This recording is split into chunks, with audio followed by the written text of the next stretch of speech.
Bonjour à toutes et à tous, on commence ce tour de la presse sportive par la Coupe d'Afrique des Nations avec hier la suite des huitièmes de finale de la compétition. Et le Sénégal, malgré sa qualification pour les quarts, n'a absolument pas rassuré. Victoire 2-0 des Lions de la Teranga contre le Cap-Vert, réduit rapidement à 9. Mais une animation offensive à revoir pour les Sénégalais selon l'équipe. Ces derniers sont trop dépendants du génie de Sadio Mané, encore buteur hier. En parlant du joueur de Liverpool, l'Angleterre a retenu son souffle lors de la rencontre, lorsque l'attaquant des Reds a subi un gros choc avec le gardien cap-verdien. Cela fait même la une du Times ce mercredi. Peur pour Mané après une blessure à la tête, écrit le média. Mais Mané a pu continuer la partie et a donc marqué. Enfin, dans l'autre huitième de finale de la soirée, le Maroc est venu à bout du Malawi 2-1. Pour le coach marocain Vahid Halilhodžić, si ça continue, son équipe pourra faire quelque chose dans cette CAN au Cameroun, comme le rapporte l'équipe. En quart, les Lions de l'Atlas affronteront la Côte d'Ivoire ou l'Égypte, qui s'affrontent aujourd'hui. On passe au mercato dans cette revue de presse avec hier soir l'officialisation du prêt d'Anthony Martial au Séville FC.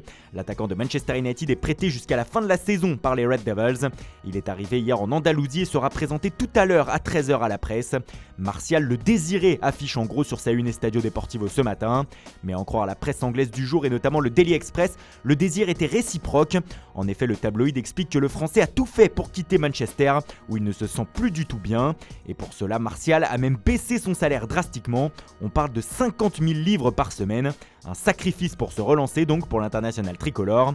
Autre officialisation hier, le retour de Roy Hodgson sur un banc de Premier League. Le technicien anglais s'est engagé avec Watford alors qu'il va bientôt avoir 75 ans comme le rapporte le Daily Mirror. Everton de son côté devrait plutôt miser sur Victor Pereira. Enfin, pour revenir à Manchester United, Donny van de Beek aussi pourrait partir. Le néerlandais serait suivi par Crystal Palace selon le Daily Telegraph, alors que dans le même temps, Tottenham ciblerait Luis Diaz du FC Porto. À Manchester City, on va sans doute miser sur des jeunes sud-américains selon le Manchester Evening News du jour.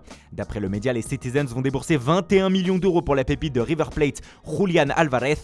Reste désormais à savoir quand l'attaquant argentin va débarquer en Angleterre, car il pourrait peut-être rester en prêt pour le moment dans son club. Du côté de Newcastle, on dépense aussi sans compter. On a appris hier soir que les Magpies, comme le rapporte The Times, avaient fait une offre de 40 millions d'euros à l'Olympique Lyonnais pour son milieu de terrain Bruno Guimaraes. Une proposition qui serait sur le point d'être acceptée. Newcastle pourrait donc ensuite foncer sur Diego Carlos du Séville FC, pour qui les Anglais voudraient proposer 38 millions d'euros selon le Daily Star. Jan Bednarek de Southampton, Adam Webster de Brighton ou encore Van Botman de Lille sont aussi dans le viseur. Mais Diego Carlos semble la priorité, sauf que selon Estadio Deportivo, le défenseur central ne devrait pas bouger avant le 31 janvier, du moins jusqu'à l'été prochain, écrit le média. On reste en Espagne avec la situation qui se décante dans le dossier Alvaro Morata. Comme l'affiche en gros sur sa première page Les Sportivo, un accord aurait été trouvé entre la Juventus, l'Atlético de Madrid et le FC Barcelone pour le transfert du buteur turinois. L'attaquant espagnol est en bonne voie pour venir en Catalogne, mais un détail bloque encore cette opération, c'est bien sûr le cas Ousmane Dembélé. Même si Sport se montre optimiste sur sa une ce mercredi en écrivant que Morata arrive en attendant une conclusion au dossier Dembélé, Mundo Deportivo de son côté est plus pessimiste. Le média explique que tant que Dembélé n'aura pas soit prolongé, soit foutu le camp, la venue de Morata ne pourra pas être officialisée. Cette dernière semaine est donc sous le signe de la priorité à un attaquant pour le Barça, d'autant que comme vous le voyez plus bas sur la une, Ansu Fati devrait être absent entre 2 et 3 mois selon le journal. Il faut donc un élément offensif de toute urgence à Barcelone.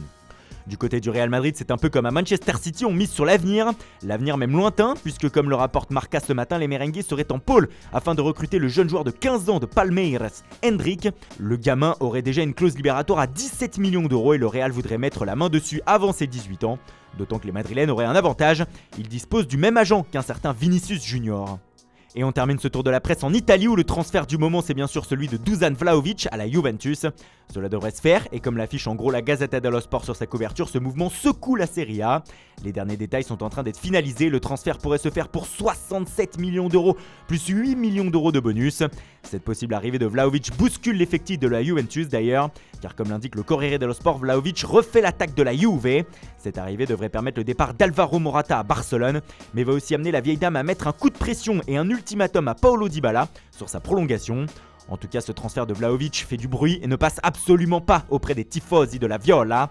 Florence se rebelle, écrit l'édition de la ville du Corriere. Des banderoles, dont certaines racistes, ont été accrochées au centre d'entraînement du club depuis lundi soir.